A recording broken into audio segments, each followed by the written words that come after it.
Hi everyone, welcome to Dento'ZEN. Today we are going to talk about 8 changes in enamel which can be an important short note for your theory exam. Enamel is the outermost layer of the crown of the tooth. What happens to enamel with age? But before that, we need to know what is the meaning of aging and what are the different theories, concepts of aging, and then we'll see what are the gross changes. Gross means the changes which can be seen clinically in the enamel with aging. So by just looking at the person's teeth, you can tell what has changed over a period of time. Then the surface changes, that is the changes in the surface structures of enamel, as we discussed in the video on surface structures of enamel. Various structures are there, like perikymata are there, then rod ends are there, enamel caps are there. So what happens to those surface structures with time, with aging? So that can be studied microscopically or ultrastructurally, that is with the help of electron microscope. And then finally the changes in the enamel proper, that is inside the enamel, what changes take place in its chemical composition, that can be studied, demonstrated with the chemical analysis. So that is how we are going to divide our answer into 4 sections, that is 8 changes in enamel. First, it is the meaning and the theories of aging. Second, the gross changes in enamel which are visible clinically. Then third is surface changes in the enamel which are visible, which can be studied microscopically. And the fourth is the changes within the enamel proper, which are demonstrated by chemical analysis. So let's start. So before starting, quickly subscribe to Dento'ZEN if you have not done that till now. Also give a like to this video as I keep making such interesting videos for you. So let's first understand what is aging. Aging is a continuous process. It is detrimental, that means it is harmful for us, but it is innate, it is inborn phenomena, it is not in our hands. It will occur over time, so it is time related, constant process. It keeps on happening in a steady manner. Gradually it keeps on happening from birth till death. So it is a continuous process, keeps on happening throughout our life. Now different theories have been proposed. First theory says that our cells, they get damaged by free radicals. Free radicals are the molecules which are produced in our body, which have over time, they have extra electron in them, and they causes the oxidative damage of the cells, which leads to the aging. So that is first theory. Second theory says that damage of DNA happens over time. Why?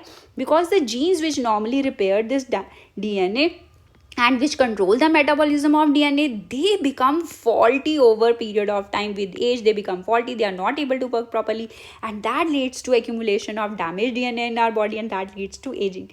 Now the third theory says that there is loss of telomeres. Telomeres are the repetitive sequences which are present at the ends of our chromosomes.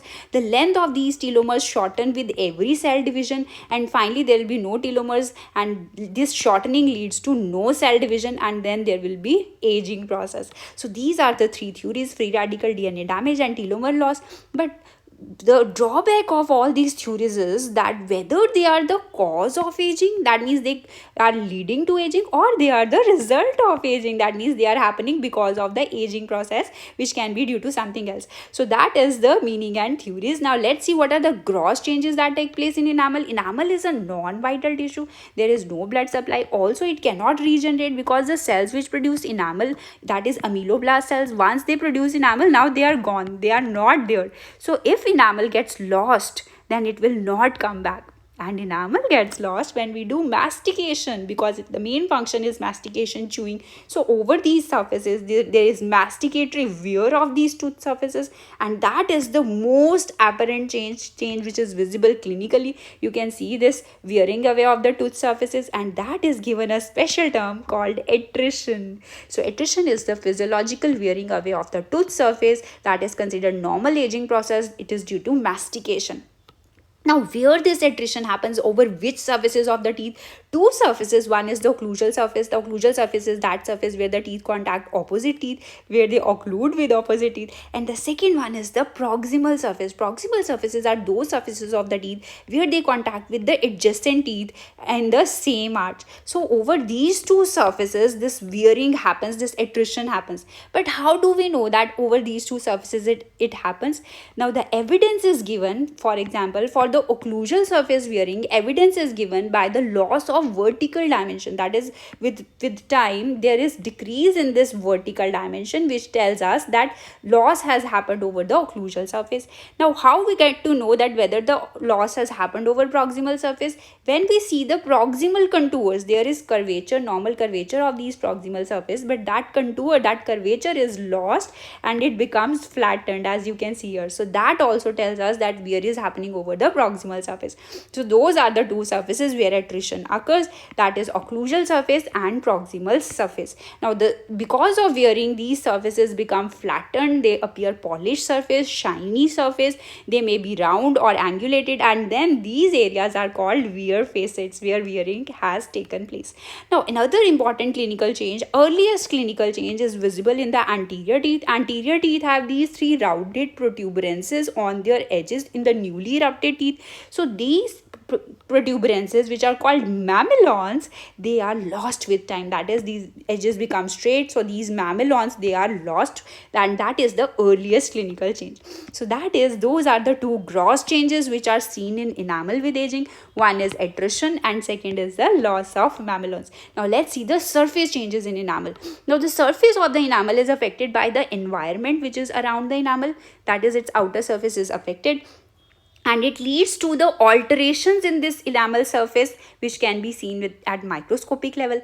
Now before the tooth has erupted, that it is unerupted or it is just erupted, at that time the surface of enamel is rough and irregular. As we have discussed in the surface structures, there are so many structures like perikymata are there over the surface, which are groove like structures which are visible to the naked eye. We can look at them at the tooth surface, and other structures which can be seen with the ultra microscope, electron microscope, like enamel pits are there, rod ends are there, enamel caps, smaller elevations, larger elevations.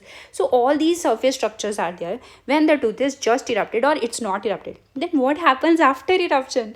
After eruption, it comes in contact with saliva, its environment changes, and through environment some alterations can happen. So uneven surface now becomes even, all these surface structures become flattened. So now this enamel surface, it becomes smooth, so these perikymata are gone. So that is important change that happens in the surface, that is loss of perikymata. Very, very important. You may be asked what happens to perikymata. So perikymata are lost with aging. Then next is that more rapid loss of these surface structures is at some locations. For example, at the facial and lingual surfaces. Facial are the outer surfaces of the teeth which are towards the cheeks or towards the lips, and the lingual are the surfaces which are towards the tongue, towards the inside. So on these surfaces, this loss is more rapid, faster compared to the proximal surfaces. Proximal surfaces are the surfaces where they contact each other. So on facial and lingual surfaces, more rapid loss, as well as in anterior teeth, this loss is more rapid compared to posterior teeth. So in anterior teeth, this loss of surface structures is more rapid. So those are the surface changes, that is loss of surface structures and loss of perikymata. Now coming to the changes in the enamel proper, that is within enamel.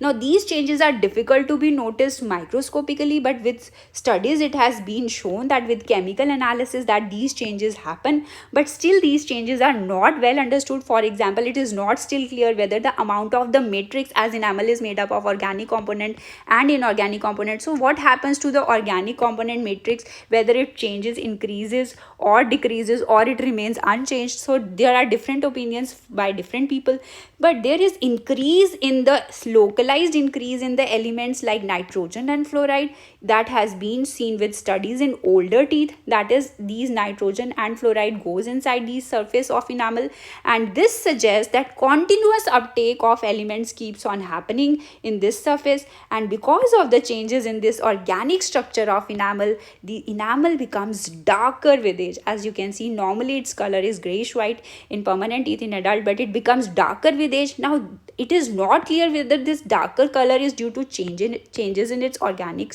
component or because of the deepening of the dentine color, because dentine also becomes it increases with age, and as the enamel becomes thin, so it may be that dentine color may be showing through, because of which it is appearing darker. So it is not clear whether it is because of the organic component changes or whether because of the dentine.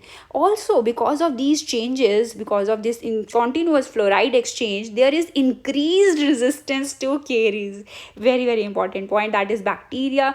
So our enamel becomes resistant to those bacteria with time, so the chances of decay become less with aging. So that is a happy news. Now ions, they are also going inside, which can cause the increase in the crystal size of the enamel. Enamel has enamel rods which have crystals, hydroxyapatite crystals, as we can see here. So the size of these crystals increases, they become bigger, and the pores between these crystals, they become smaller. So that means the permeability will now reduce. Now fluids will not be able to go inside the enamel, because initially it is semi-permeable, but because of the decrease in the pore size, the permeability will reduce. Another important change. Then the fluoride uptake by the surface layers in enamel makes it more stronger. So it gives its extreme hardness. So we can say that there is increased hardness and modulus of elasticity of enamel, and it becomes more brittle also.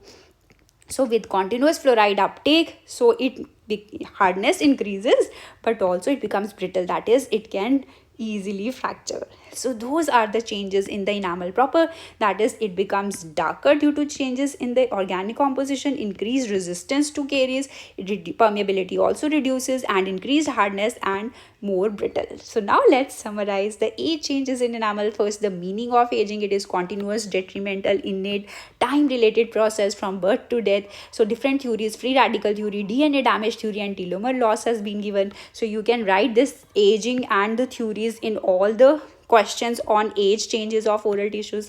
And then the changes in enamel. First, the gross changes, that is attrition, wearing away of the tooth surfaces occurring over occlusal surface and proximal surface, they become flattened. Then the loss of mamelons in the anterior teeth. Then surface changes are loss of surface structures, loss of perikymata. Then the changes in the which are in the enamel proper, which are can be the darker, it becomes darker due to continuous ion exchange which keeps on happening throughout life. There is changes in chemical composition, enamel may become darker.